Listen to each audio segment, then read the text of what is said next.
ही दृश्य आपण पाहतोय नवी दिल्लीत थेट आपण सध्या पोहोचलेलो आहे। नवी दिल्लीमध्ये आपल्याला पाहायला मिळतंय की उद्धव ठाकरे या ठिकाणी दाखल झालेले आहेत। 3 दिवसांचा उद्धव ठाकरेंचा हा दौरा आहे। यावेळी अनेक नेत्यांच्या ते भेटीगाठी घेणार आहेत, इंडिया आघाडीच्या बैठकीला उपस्थिती लावणार आहेत आणि अशामध्ये महत्त्वाच्या ज्या घडामोडी सगळ्या काही घडणार आहेत त्याच्या केंद्रस्थानी उद्धव ठाकरे असू शकतात का इंडिया आघाडीच्या, हे देखील पाहावं लागणार आहे। दरम्यानची दृश्य आपण पाहतोय दिल्लीमध्ये उद्धव ठाकरे हे दाखल झालेत। 3 दिवसांचा त्यांचा हा दिल्ली दौरा आहे। इंडिया आघाडीच्या बैठकीला ते उपस्थित राहणार आहेत। सोबतच आपण पाहतोय राहुल गांधींसोबत सुद्धा त्यांचं स्नेहभोजनाचं नियोजन आहे। त्यांना तसं आमंत्रण राहुल गांधींनी स्वतः पाठवलंय।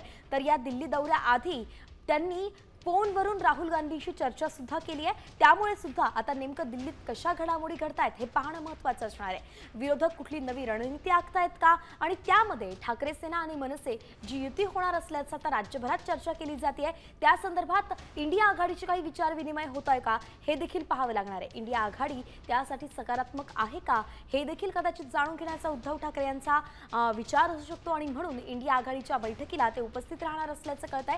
त्या ठिकाणी युती संदर्भातील चर्चा ते मांडतायत का याकडे सगळ्यांचं लक्ष असणार आहे। एकंदरीतच आता राज्यामध्ये आगामी स्थानिक स्वराज्य संस्थांच्या निवडणुका येऊ घातलेल्या आहेत आणि त्यानुसारच सगळ्या घडामोडी होताना पाहायला मिळत आहेत। इंडिया आघाडी सोबत सुद्धा या संदर्भात चर्चा होणार असल्याचं कळतंय। उद्धव ठाकरे आता 3 दिवस दिल्ली दौऱ्यावरती गेलेत।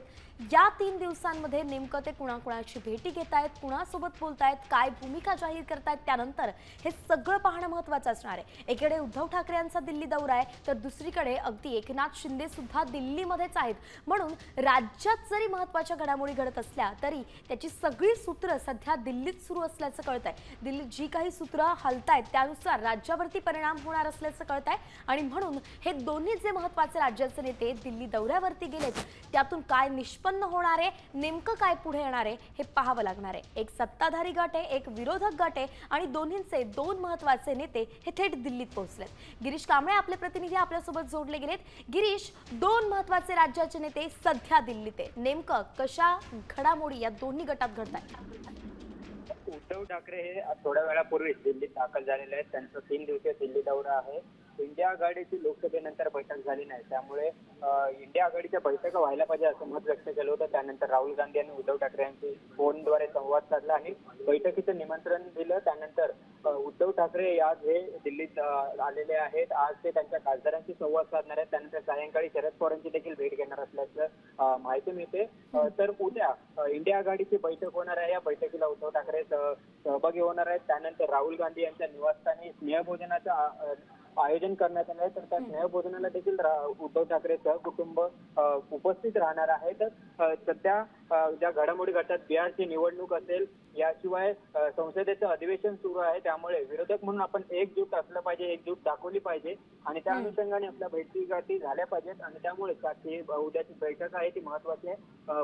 उद्धव ठाकरे स्वतः आता इंडिया आघाडी एकत्र राहायला पाहिजे, एकजुटी दिसली पाहिजे, त्यासाठी उद्धव ठाकरे स्वतः पुढाकार घेत आहेत आणि त्याचा भाग म्हणून आजपासूनचा उद्धव ठाकरेंचा 3 दिवसाचा हा दिल्ली दौरा सुरू होतोय। त्यामुळे उद्या उद्धव ठाकरे संसदेत देखील जाणार आहेत, त्यांच्या पक्ष कार्यालयात देखील भेट देणार आहेत पक्षप्रमुख म्हणून। त्यामुळे उद्याचा दिवस देखील महत्वाचा आहे। पुढील 3 दिवस हे राज्याच्या राजकारणाच्या दृष्टीने आणि देशाच्या राजकारणाच्या दृष्टीने अत्यंत महत्वाचे आहेत। नेमक्या काय काय घडामोडी घडतात हे पाहणं महत्वाचं असेल। राहुल गांधी यांनी थेटपणे सरकारला इशारा दिलेला आहे की पुढील येत्या काळात सरकारला धक्के देऊ अनेक माहिती आहे। अर्थातच गिरीश, आपण पाहतो की इंडिया आघाडी एकत्र राहण्यासाठी आता उद्धव ठाकरे जे आहे ते पुढाकार घेताना दिसत आहेत आणि आता ही जी बैठक लोकसभेनंतरची पहिल्यांदा होतीये त्यामध्ये नेमकं काय होणार आहे याकडे लक्ष ठेवावंच लागेल। आता isakal.com आहे देशातील नंबर 1 ची मराठी न्यूज वेबसाईट। प्रत्येक अपडेटसाठी isakal.com ला नक्की भेट द्या।